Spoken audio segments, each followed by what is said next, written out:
প্রিয় দর্শক, আমরা যারা একটু গরিব বাগানি রয়েছি, আমি গরিব বলছি এই জন্য, যেমন ধরুন এই অল্প স্বল্প জায়গার মধ্যেই একটু কিচেন গার্ডেন বা ফুল পাতাবাহারের গাছ লাগিয়েছি, অথবা ধরুন এই বাড়ির বারান্দায় বা ছাদে একটু শখে বাগান করেছি, তাদের ক্ষেত্রে এই বর্ষাকালে একটু চাপ হয়ে যায়, মানে মানসিক চাপ।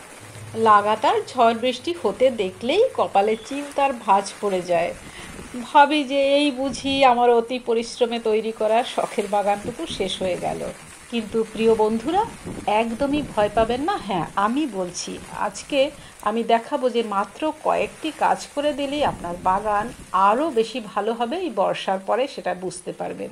আর এই কাজটি দুপুরে স্নানের আগে করে নিলে সব থেকে ভালো হয়। শব্দ পাচ্ছেন কি? বাইরে অঝরে বৃষ্টি হচ্ছে, তার সাথে হাওয়া। চলুন ঢুকে যাই ছাদ বাগানে। ওয়াও, কি ঠান্ডা হাওয়া! বৃষ্টিতে ভিজতে ভালোই লাগে, কিন্তু আমার চুলটা ভিজে গেলে আর শুকোতে চায় না। আর মা পিসিদের আশীর্বাদে, মানে আমার ছোটবেলাতে ওরা এত মাথায় কেশুত পাতার রস দিয়েছিল, যার কারণে চুলটা একটু ঘনই।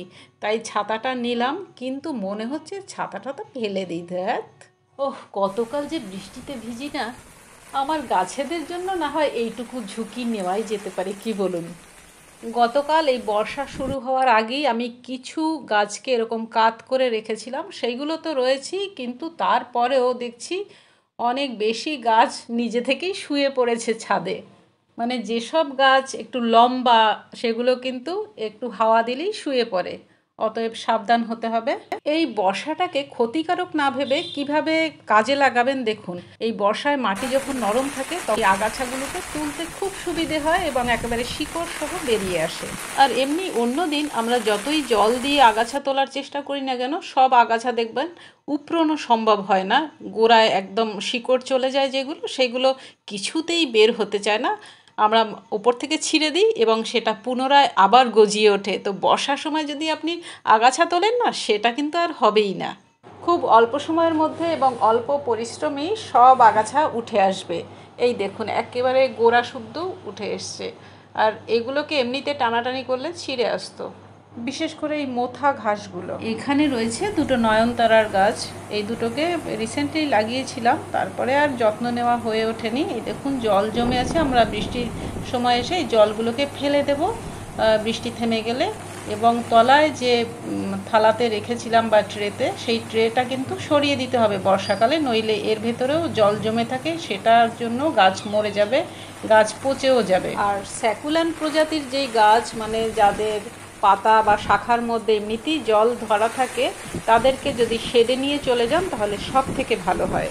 আর যেসব টবে বৃষ্টি চলে যাওয়ার পরেও জল দাঁড়িয়ে থাকে অনেকক্ষণ, সেখানে এইভাবে একটা কাঠি গুঁজে দিন মাটির একদম তলা অবধি, যেখানে বালি ঠেকবে, আপনি বুঝতে পারবেন যে এই তলাটায় বালি থাকে, সেই অবধি পৌঁছে দিন। লাঠি বেয়ে বেয়ে জল সরে যাবে। বৃষ্টি পড়ছে সবে 1.5-2 দিন হলো। যদি দেখি যে বৃষ্টি থামছে না, তাহলে কিছু টব আমি ঘরে নিয়ে চলে যাব, যেগুলো ক্যারি করা সম্ভব। আর যতক্ষণ না বৃষ্টি থামছে, গাছগুলোকে এইভাবে কাত করে রেখে দিন ছাদ বাগানেই। তাতে করে গাছ পচার ভয় কম থাকবে। এটা হচ্ছে একটা লাল কাঞ্চন ফুল গাছ, এটাতেও জল দাঁড়িয়েছে, একটু কাত করে রেখে দিই। মোটামুটি আমার যেসব টবের মধ্যে জল দাঁড়িয়েছিল, আমি সেখানে একটা করে কাঠি গুঁজে দিয়েছি। এখন জল আশা করি নেমে যাবে। আর শাকসবজির মধ্যে আমি দেখেছি লঙ্কা চারাগুলো একদম জল সইতে পারে না। বৃষ্টি না থামা অবধি ভাই আমি এভাবে কাত করেই রাখবো তোমাদের। আমি চাই তোমরা ভালো থাকো আর কি। আর আমি দেখেছি সব থেকে গাছ ভালো থাকে কিসে জানেন তো? থার্মোকলের বাক্সে। একদম যখন খুব গরম পড়ে তখনও ওরা ভালো থাকে, আর যখন বৃষ্টি হয় তখন ওই থার্মোকলের বাক্সের থেকে জলটা খুব তাড়াতাড়ি বেরিয়ে যায়।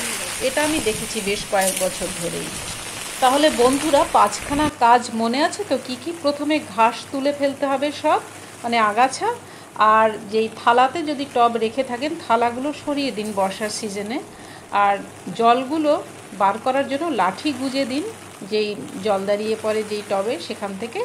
আর টবগুলোকে কাত করে রাখুন। তারপরে যে ভাইটাল কাজটা, সেটা হচ্ছে এটা, বর্ষার জলটা কোনো বড় বালতিতে জমিয়ে রাখা। কারণ এই বর্ষার জলেই রয়েছে গাছের প্রয়োজনীয় সব খাবার।